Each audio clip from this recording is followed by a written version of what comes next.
അപ്രകാരം മാതൃഭൂമി അതേ സംബന്ധിച്ച വാർത്ത നമുക്ക് തരുമ്പോൾ ദേശാഭിമാനി ഇന്ന് പ്രത്യേക പതിപ്പ് തന്നെയാണ്. ദേശാഭിമാനിക്ക് ഇന്ന് 2 ഒന്നാം പുറങ്ങളാണുള്ളത്. ദേശാഭിമാനിയുടെ ആദ്യ ഒന്നാം പുറം കാണുക. ഇതാ ചുവന്ന കേരളം എന്ന ശീർഷകത്തിലാണ് ആ വാർത്ത നമ്മെ തേടിയെത്തുന്നത്. PM മനോജ് ആ വാർത്ത സമുചിതമായി നമുക്ക് തരുമ്പോൾ ആ ഒന്നാം പുറത്ത് ആ വാർത്തയും പിന്നെ വളരെ വളരെ ദീർഘമായൊരു ചിത്രവും മാത്രമാണുള്ളത്. വൻ ബഹുജന മുന്നേറ്റം കുറിച്ച് കേരള രക്ഷാമാർച്ചിന് അറബിക്കടലിനരികെ അലയടിച്ച ജനമഹാസമുദ്രത്തിൻ്റെ സാന്നിധ്യത്തിൽ സമാപനം. മതനിരപേക്ഷ ഇന്ത്യ വികസിത കേരളം എന്ന മുദ്രാവാക്യവുമായി 26 നാളുകൾ സംസ്ഥാനത്തിൻ്റെ 140 മണ്ഡലങ്ങൾ സ്പർശിച്ച് ജാഥ മുന്നോട്ട് വരികയും കോഴിക്കോട് ഇന്നലെ സമാപിക്കുകയും ചെയ്തതിൻ്റെ വിശദമായ വാർത്ത PM മനോജ് ദേശാഭിമാനിയുടെ ഒന്നാം പുറത്ത് ഇന്ന് നമുക്ക് തന്നിരിക്കുന്നു. ആ ഒരൊറ്റ വാർത്തയാണ് ഒന്നാം പുറത്തുള്ളത്. രാഹുൽ ഗാന്ധിയുടെ പരിഗണന എന്ത്?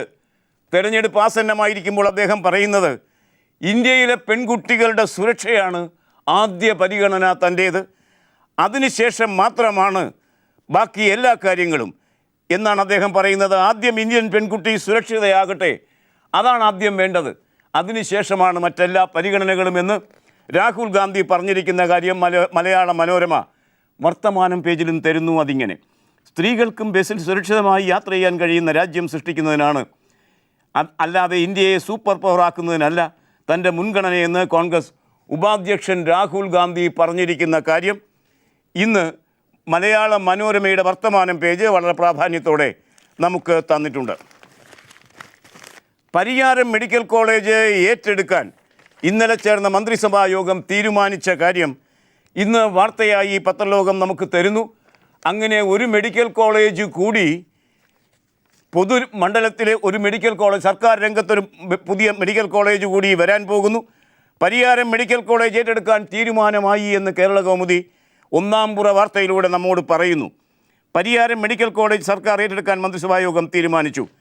പരിയാരം മെഡിക്കൽ മേഖലയിലുള്ള മെഡിക്കൽ കോളേജ് ആകുന്നതോടെ MBBS പഠനത്തിന് 100 മെറിറ്റ് സീറ്റ് ഉറപ്പാകും. 498 കോടിയുടെ ബാധ്യത ഉൾപ്പെടെയാണ് മെഡിക്കൽ കോളേജ് സർക്കാർ ഏറ്റെടുക്കുന്നത് എന്ന് മന്ത്രിസഭാ യോഗത്തിന് ശേഷം മുഖ്യമന്ത്രി ഉമ്മൻചാണ്ടി പറഞ്ഞു. അപ്രകാരം പറയുമ്പോൾ ഈ മെഡിക്കൽ കോളേജിൻ്റെ സ്റ്റാറ്റസ് തികച്ചും സർക്കാർ തലത്തിലുള്ള സ്റ്റാറ്റസ് ആയിരിക്കുമോ? മറ്റെന്തെങ്കിലും ഭരണ സംവിധാനം അവിടെ വരാൻ ഇടയുണ്ടോ? തുടങ്ങിയ ചർച്ചകൾ ഇപ്പോൾ തന്നെ ആരംഭിച്ചു കഴിഞ്ഞിരിക്കുന്നു. ഏതായാലും 100 മെറിറ്റ് സീറ്റ് കൂടി കൂടാൻ പോകുന്ന 498 കോടി രൂപയുടെ അധിക ചിലവ് പ്രതീക്ഷിക്കുന്ന ആ തീരുമാനം ഇന്നലെ മന്ത്രിസഭ കൈക്കൊള്ളുമ്പോൾ 1000 ജീവനക്കാരുടെ നെഞ്ചിൽ തീയാളാൻ പോകുന്നു. 2000 ജീവനക്കാരാണ് അവിടെ ഉള്ളത്. അത്രയും ആളുകൾ ഒരു സർക്കാർ മെഡിക്കൽ കോളേജിൻ്റെ രീതിയിലേക്ക് വരുമ്പോൾ വേണ്ടി വരില്ല, അനാവശ്യമാണ്. 1000 പേരെ പിരിച്ചുവിടാൻ ഇടയുണ്ട് എന്ന വാർത്ത കൂടി ഇന്ന് പത്രലോകം നമുക്ക് തന്നിട്ടുണ്ട്. കോൺഗ്രസ് തെരഞ്ഞെടുപ്പിന് തയ്യാറായിക്കൊണ്ടിരിക്കുമ്പോൾ അടിക്കടി മോഹഭംഗങ്ങൾ ഏറ്റുവാങ്ങുന്നൊരു പാർട്ടിയായി കോൺഗ്രസ് മാറുന്നു.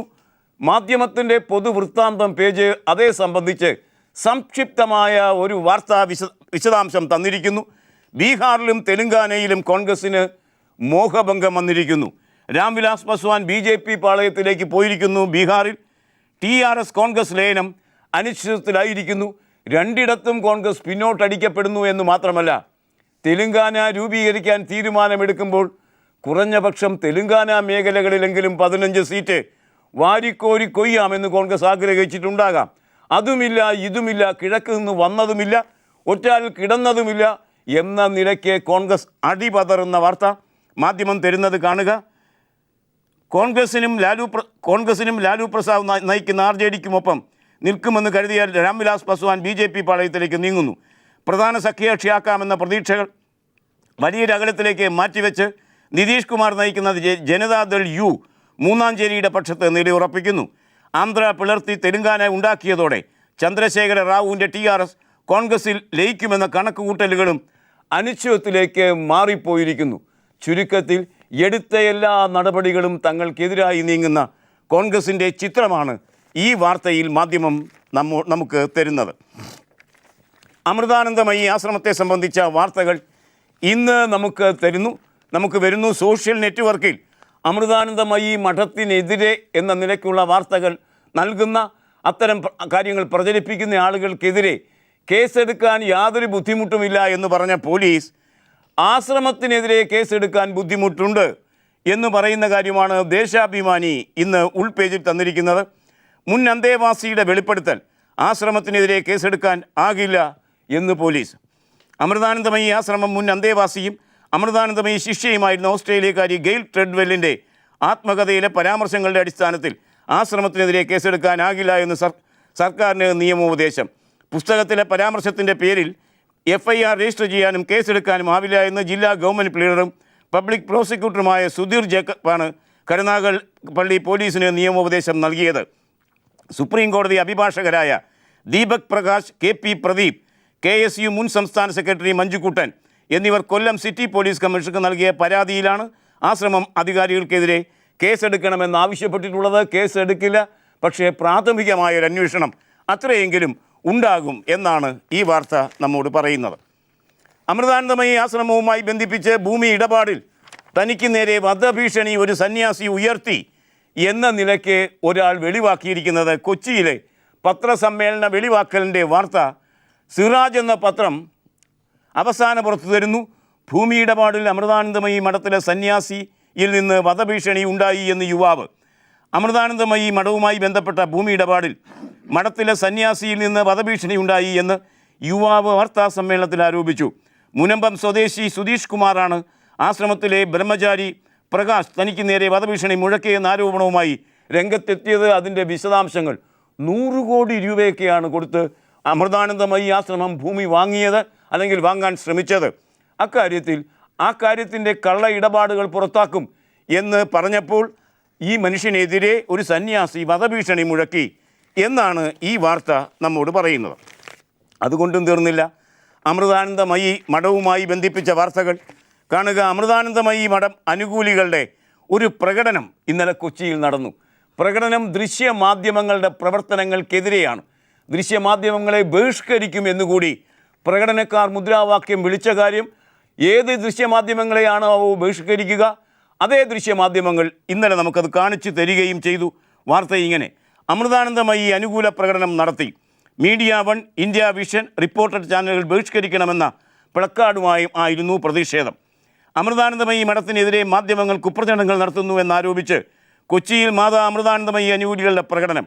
അമൃതാനന്ദ മഠത്തിനെതിരെ വാർത്തകൾ നൽകുന്ന വാർത്താ ചാനലുകൾ ബഹിഷ്കരിക്കണമെന്നും പ്രകടനക്കാർ ആവശ്യപ്പെട്ടു എന്ന് പറയുന്ന അതേ പേജിൽ തന്നെ അമൃതാനന്ദമയി മഠവുമായി ബന്ധിപ്പിച്ച് മറ്റൊരു വാർത്ത കൂടി കേരളീയം പേജിൽ മാധ്യമം തരുന്നു. അതിങ്ങനെ: അമൃതാനന്ദമയി ആശ്രമത്തെ ന്യായീകരിച്ച മന്ത്രി ഇബ്രാഹിം കുഞ്ഞ് വിവാദ കയത്തിലേക്ക് പോയിരിക്കുന്നു. സോഷ്യൽ നെറ്റ്വർക്കുകളിൽ മാതാ അമൃതാനന്ദമയി ആശ്രമത്തെ ന്യായീകരിച്ച മുസ്ലിം ലീഗ് നേതാവും പൊതുമരാമത്ത് മന്ത്രിയുമായ VK ഇബ്രാഹിം കുഞ്ഞ് രംഗത്തെത്തിയത് വിവാദമാകുന്നു. പാർട്ടിക്കുള്ളിലും പുറത്തും ഇബ്രാഹിം കുഞ്ഞിനെ അനുകൂലിച്ചും പ്രതികൂലിച്ചും സോഷ്യൽ നെറ്റ്വർക്കുകളിൽ ഉൾപ്പെടെ ചർച്ചകളും സജീവമായി കഴിഞ്ഞിരിക്കുന്നു എന്ന് തുടങ്ങി ധാരാളം വാർത്തകൾ ഇന്ന് മഠവുമായി ബന്ധിപ്പിച്ച് പത്രലോകം നമുക്ക് തന്നിട്ടുണ്ട്.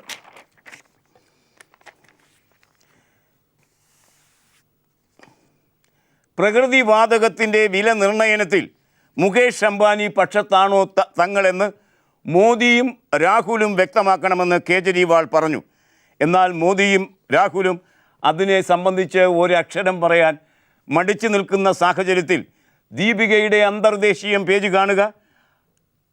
ആം ആദ്മി പാർട്ടി ആരോപണം അടിസ്ഥാനരഹിതം എന്നാണ് റിലയൻസിൻ്റെ മുകേഷ് അംബാനി പറഞ്ഞിരിക്കുന്നത്. മോദിക്കും രാഹുലിനും സംസാരിക്കാൻ കഴിയാത്തിടത്ത് അവർക്ക് വേണ്ടി മുകേഷ് അംബാനി സംസാരിച്ചിരിക്കുന്നു. കാണുക. റിലയൻസ് ഇൻഡസ്ട്രീസ് ചെയർമാൻ മുകേഷ് അംബാനിക്കോ ലോകത്ത് എവിടെയും നിയമാനുസൃതമല്ലാത്ത അക്കൗണ്ടുകളില്ല എന്ന് RIL പ്രസ്താവനയിൽ വ്യക്തമാക്കി. മുകേഷ് അംബാനിക്കും അനിൽ അംബാനിക്കും സ്വിസ് ബാങ്ക് അക്കൗണ്ട് ഉണ്ട് എന്ന് ഹരിയാനയിലെ റോത്തക്കിലെ തെരഞ്ഞെടുപ്പ് റാലിയിൽ ആം ആദ്മി പാർട്ടി നേതാവ് അരവിന്ദ് കെജ്രിവാൾ ആരോപിച്ചിരുന്നു. ആരോപണം നിഷേധിച്ചുകൊണ്ടാണ് ഇവർ രംഗത്ത് വന്നിരിക്കുന്നത്. റിലയൻസ് ഇന്ത്യ ലിമിറ്റഡ് രംഗത്ത് വന്നിരിക്കുന്നത് എന്നാണ് ദീപിക എന്ന പത്രത്തിൻ്റെ അവസാനപുറം വാർത്തകൾ നമ്മോട് പറയുന്നത്.